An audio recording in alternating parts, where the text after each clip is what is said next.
안녕하세요. 한율가족 여러분.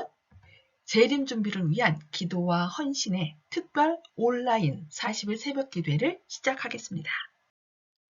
오늘은 31번째 날로 그리스도 안의 거함과 봉사에 관하여 살펴보겠습니다.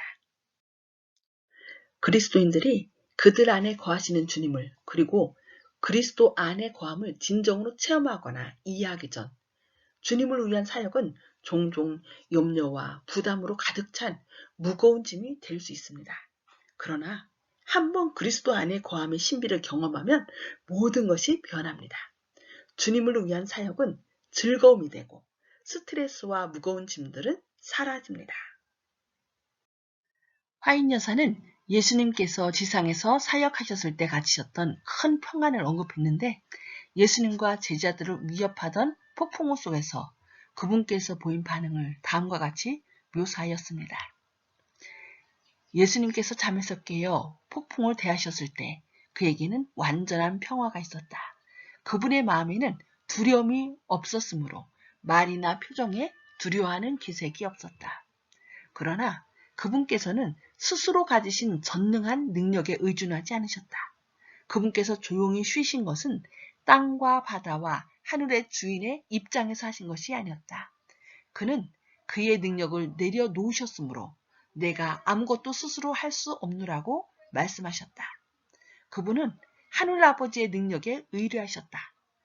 예수께서 쉬신 것은 믿음, 곧 하나님 아버지의 사랑과 돌보심을 믿는 믿음 안에서였으며 폭풍을 잔잔하게 한 그 말씀의 능력 역시 아버지의 능력이었다고 시대의 소막 336쪽에서 말씀하고 있습니다. 화인 여사는 계속하여 우리에게 주님을 신뢰하라고 강조합니다. 예수께서 믿음으로 아버지의 보호 안에서 쉬신 것처럼 우리도 구주의 보호 안에서 쉬어야 한다. 제자들이 그분을 신뢰하였더라면 저들은 평강 가운데 있었을 것이다. 위기를 당했을 때 저희의 두려움은 그들의 불신을 드러내 주었다. 그들은 스스로를 구원하려고 노력하는 중에 예수님을 잊고 있었다. 그리고 그분께서 저희에게 도움을 주실 수 있었던 것은 저희가 자의뢰의 절망으로부터 그분께로 돌이켰을 때였다. 우리는 얼마나 자주 그 당시의 제자들과 같은 경험을 하는가? 시험의 폭풍이 점점 거세지고 번갯불이 무섭게 번쩍거리며 파도가 우리를 덮칠 때 우리는 우리를 도울 수 있는 분이 계심을 잊어버리고 홀로 폭풍과 싸운다. 거의 희망이 사라질 때까지 우리는 자신의 힘을 의지한다. 멸망이 임박했다. 그제서야 우리는 예수님을 기억한다. 만일 우리가 예수의 이름을 부르며 도움을 요청하면 우리의 부르짖음은 헛되지 않을 것이다. 그분은 우리의 불신과 자아신뢰를 슬프게 책망하시겠지만 우리가 요청하는 도움을 주지 못하는 일이 결코 없으시다. 육지에서든 바다에서든 우리의 마음속에 구주가 계시다면 두려워할 필요가 없다. 구주께 대한 산 믿음이 인생의 바다를 잔잔하게 할 것이요. 그분이 최선이라고 생각하는 방법으로 우리를 위험에서 건져내실 것이다. 진실로 우리 안에 거하는 그리스도와 그리스도 안에 거하는 우리 자신을 체험하는 중에 그분은 실제로 임하십니다.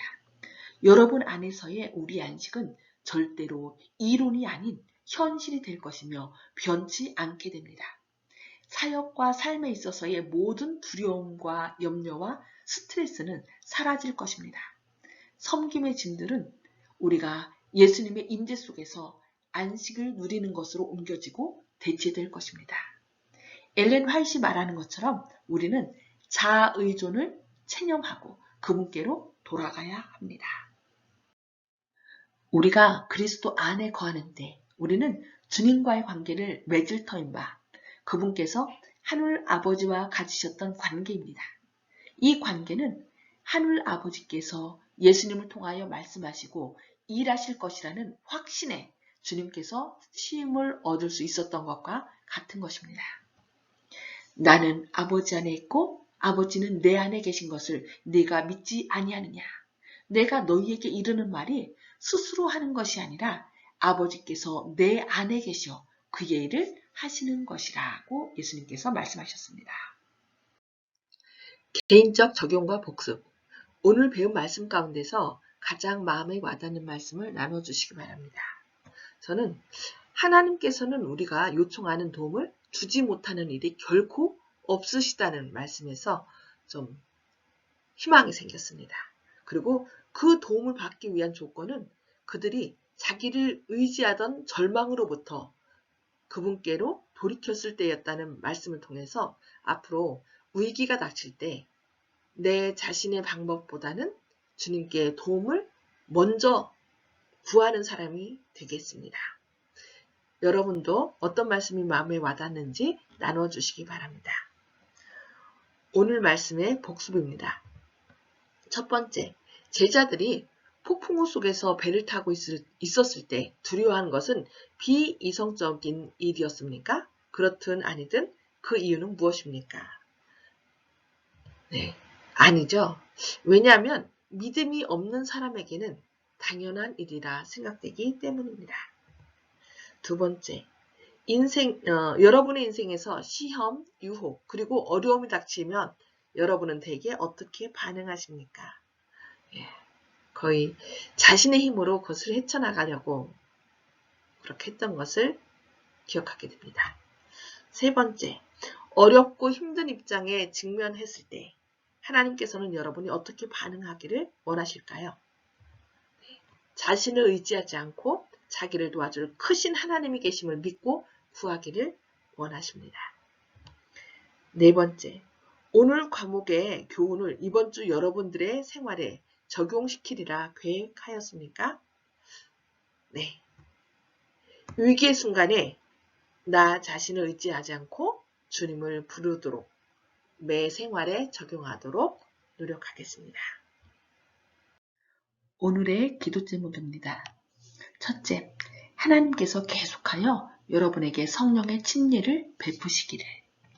두 번째, 하나님께서 여러분의 삶과 교회에 영적 부흥을 주시기를.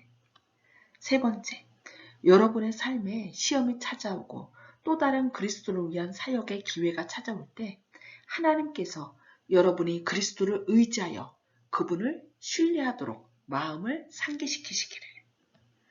네 번째, 기도카드에 적혀있는 사람들을 위하여 기도해 주시기 바랍니다. 기도하시겠습니다.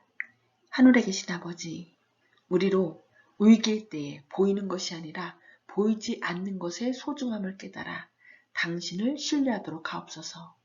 그런 후에 우리에게 넘치도록 축복하옵소서. 예수님의 이름으로 기도합니다. 오늘도 온전히 예수님을 의지함으로 승리하시기 바랍니다. 감사합니다.